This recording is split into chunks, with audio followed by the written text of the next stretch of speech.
Discussions of mental health have taken front stage following the loss of Kate Spade and Anthony Bourdain, both of whom died by suicide. And due to stigma, far too many people feel they can't talk about their everyday lives and how mental illness really affects it. Joining us now is author Tania Crosier, who has written 2 books about dealing with depression, mental health issues, and bullying. Welcome, Tania. Thank you. Now, the first book is called Thought I'd Kill Myself But Didn't, and allows readers to keep track of their state of mind. Why do you think that's important? Well, usually when we're going through depression, there's so many thoughts coming at us all at one time. And as all those thoughts are hitting us, it's really hard to distinguish what's real and what's not. What's happening today and what happened before. So trying to collect our thoughts on our issues and making sure that our issues are being dealt with so we're not carrying them around with us. So what do you suggest? Maybe if someone's going through something where they're having all these thoughts, they're negative thoughts, they're not feeling good, that they should maybe journal this before they go and talk to somebody? What I did for myself, I did journal everything. I wrote everything down. Anytime I felt that I was depressed, I would write it down and what triggered it. Whether it was a bad feeling, a bad thought, or whether it was somebody stating something about me that made me feel uncomfortable. That's usually what triggered it. So then after you find the trigger, it's easier to get past it by changing those thoughts from a negative thought to a positive thought. And what I usually teach people is I wear bracelets on my arm, and whenever I get a negative thought, I take a bracelet off and I put it on the other arm. And as I'm doing that, I'm also changing the thought to a positive.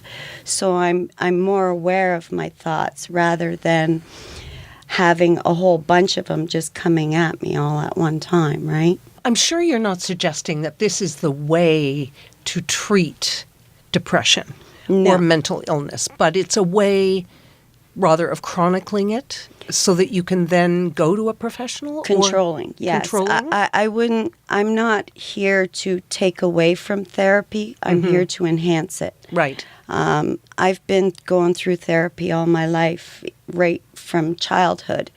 And what I found was when I come out of therapy, I came out more empty than I went in. Because when I go in there, they're asking me how my week is and what brought me there.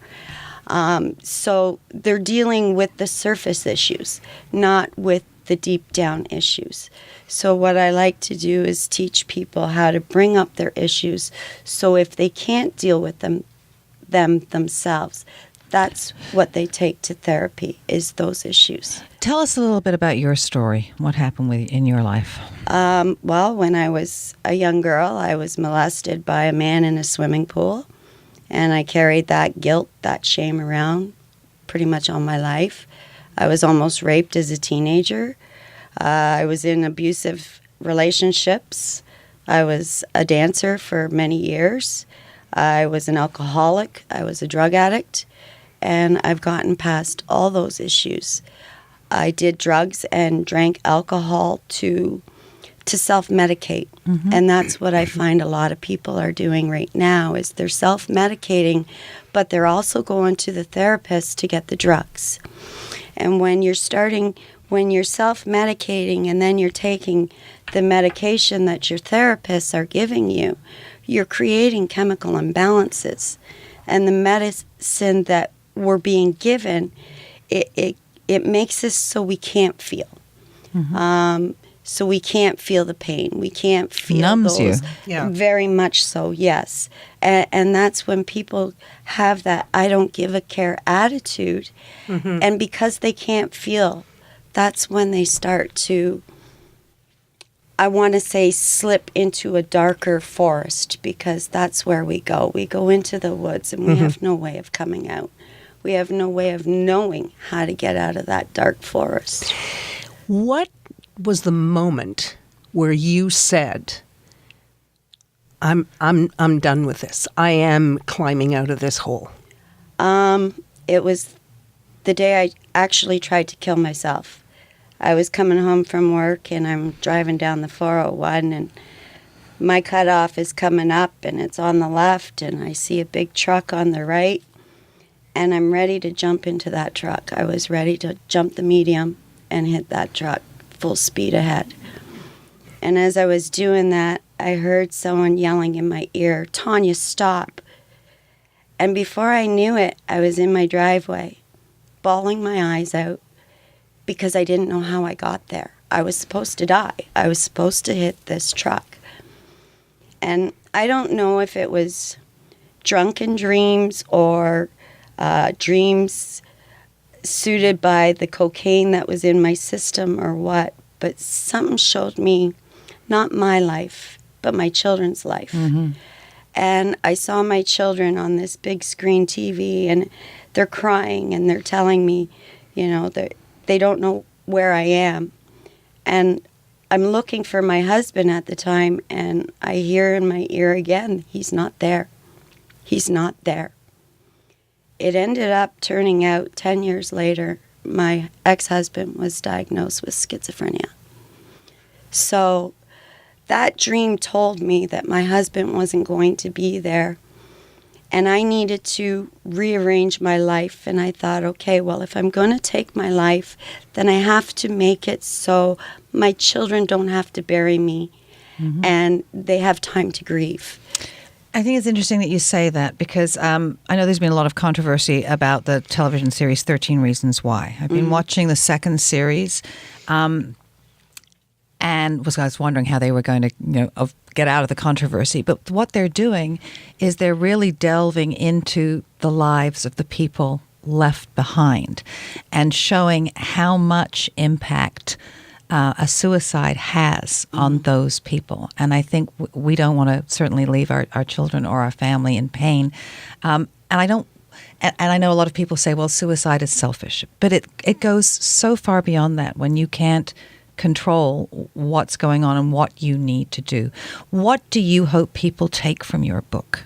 Well, I hope people take from my book that all I need to do is get one more day out of them.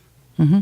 Just one more day, one more minute, because our feelings change constantly, constantly.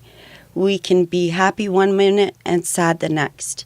We can be sad one minute and happy the next. So if people can at least have one more day, at least to read the book and see the differences and changes that they can make themselves while waiting for therapy. Those lineups are astronomical. You're waiting years. And a doctor only has 1 hour to assess you. And he needs to know, or she needs to know, whether you're suicidal, homicidal, or you just need to sleep. Now, Tania, you've also written another book called A Better Side of Me. That's about bullying and how to deal with the bullies, which are sometimes ourselves. We are the bully. We are the bully. Plain and simple. If we have low self-esteem, we allow people to treat us badly. If they're talking badly to us and we believe it, we carry those things. And we beat ourselves up constantly with them, with every mistake we make. And what I want young teenagers to know is, even as adults, we do whatever it takes to get through this life. And we will do whatever it takes, regardless whether it's a negative action or a positive action. All we have to do is make sure we're okay with the action we take. Now, both of your books are available on Amazon and many other sites, but we're going to put up a link on our social media and our websites. Again, the name of the book is Thought I'd Kill Myself, But Didn't, and the second book on bullying is A Better Side of Me. Are you all good now, Tania? I am fantastic. I'm married. Wonderful. I live in the country. I have 8 beautiful grandchildren, and I'm 51 today. And had I killed myself, I would have missed all of this stuff. Well, congratulations, and thank you for sharing with us and our audience. Thank you. Thank you for having me. Well, she said magical, mystical.